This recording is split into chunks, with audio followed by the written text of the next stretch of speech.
Well, ladies and gentlemen, we just confirmed so many great details from Metal Gear Solid Delta Snake Eater, and I wanted to kind of dive into a couple of just random topics when it comes to the new content and what we can expect or hope for as we go forward.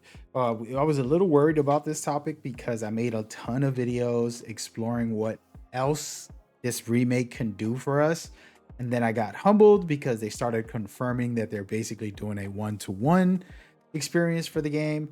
But then I got excited because the new confirmation from the producer who got interviewed in my previous video confirmed that, hey, we change all the animations. We also made the difficulty different if you're playing on the new style, and so much more. Like, he really said the game was already playable fully. The whole game is playable right now. And all of that information kind of made me come back to the topic about the stuff I've been saying. I talked about Metal Gear Online. I talked about other stories like a Snake Tales being implemented in the Delta. And I talked about so many cool ideas that, doesn't mean that it's confirmed, but they said they have some online features that they'll talk about in the future. And then they also talked about, what the game is doing. So for me, I'm happy to hear everything that they said now. The game is fully playable. They want to lock in for a bunch of little things and make sure that it's good to go. So now what I want to do is give you guys a quick preview into the actual experience. Now, we know if you hit New Game Plus, you're going to be able to choose what type of difficulty, and they said they added more like the Phantom Pain and whatever Peace Walker. That's a very cool to add all the games in there. Then they had the briefing files, which if you guys don't remember, we're not going to watch all this. I just wanted to kind of give you a preview where you can get the sneak peek at some of the cutscenes and information and all that good stuff. And again, this is kind of new for its time when it was released. Then they had the theater. I thought this was very cool. And even though I don't have much on this account that I'm playing on, we're going to load this up and just show you guys the way this all goes. And apologies if there's spoilers for anybody that's new to the series. If you're not new, hey man, you know what it is. All right, so in here you can see all the cutscenes, and you can literally walk over it and kind of just a super sick visual. And I probably shouldn't go this far, but as you can see, there's even some pervert stuff here. But there's a lot of very cool elements and things that you can just kind of like, oh, let me see this. I'm gonna rewatch this.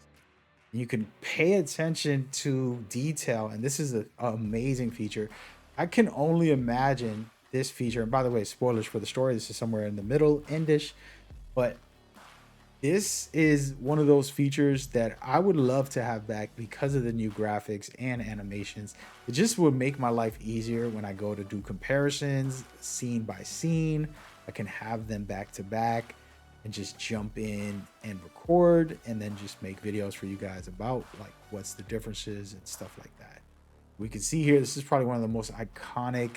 Shout out to Fugitive, the movie that Kojima kind of took everything from that movie and put it in here. This is one of the best, just like movie-like scenes in this game. Very awesome stuff.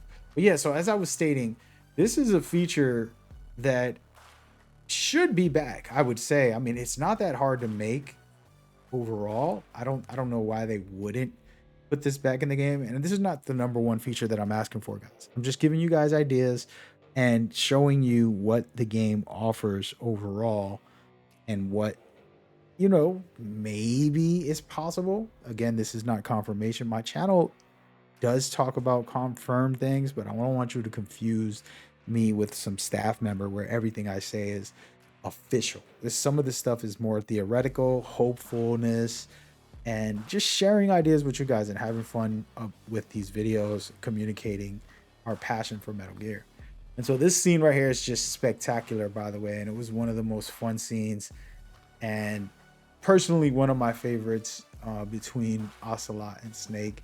Just showing how badass Snake was, like, yo, and then Ocelot just kind of mesmerized by his ability to just be this savage, Very fun stuff. Gotta love it. But yeah, so this is a cool scenario. And this is the type of thing that I think could be great for us fans that are big time fans like myself that want this game to continue to evolve and grow and expand, not just be the game itself, but have cool content. Of course, Metal Gear Online, I can't showcase this on this video, but I did want to talk about that as well. I can say that, like, for me, I would want Metal Gear Online to be a full-fledged experience and be free to play. Personally, if they bring that back, make it free to play. I know that they're going to want their money, so they're going to put it a part of the game. The problem is that people won't know it exists. Even people who play Metal Gear didn't know about Metal Gear Online. And there's been like 6 iterations of the game. There's 3 official ones, Metal Gear Online 1, 2, and 3, and then there's Peace Walker and so on and so on. There's other stuff. So it's one of those things where like people never really got familiar with it. And so personally, I would love that to come back.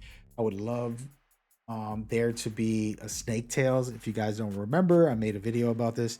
Basically, Snake Tales is a story for Snake, and it's just alternate reality of Snake's story within Metal Gear Solid 2, and just kind of in general, just things that weren't really let's say realistic. And it was a fun time because you got to play a Solid Snake and you got to do other things in the game. And while this isn't Metal Gear Solid 2, the reason I'm saying Snake Tales is because they can do that for the boss. They can do that for Ocelot. They can do that for Eve. They can do that for so many characters in this game that are pretty much triple, quadruple agents, and it could be fun. You could even just do it for Naked Snake here himself, and that would be fun as well. Why not? And it would be just something extra that they can do. If you guys don't remember, there was the very cool gotta catch 'em all monkey capture, which was hilarious, in Metal Gear Solid 3 as well. And so they can throw that in there. They probably don't have a deal with them anymore, I don't know, but it's things like that that could be implemented. And it's, again, endless amounts of possibilities. The stuff we know that was in there, I think should already be in there, all of it. So everything I basically said, except for Snake Eater, should be stuff that should be presented in the game, in my opinion. But again, who knows? This is up to Konami's vision. The fact that they confirmed, again, I have a video breaking down a lot of the new confirmations that just came out after Tokyo Game Show and in October. So we got good information, and you should go check that out. It should be popping up on your screen right now. Make sure you jump onto those giveaways, because I definitely want to hook people up all year long. And for the holidays, I'm going to be doing special giveaways as well. So make sure you stay tuned, stay locked in. Hope y'all enjoy yourselves, and we have some fun with these topics. All right, leave in the comments what you think should be extra content on top of just the full game, and I'll see you there.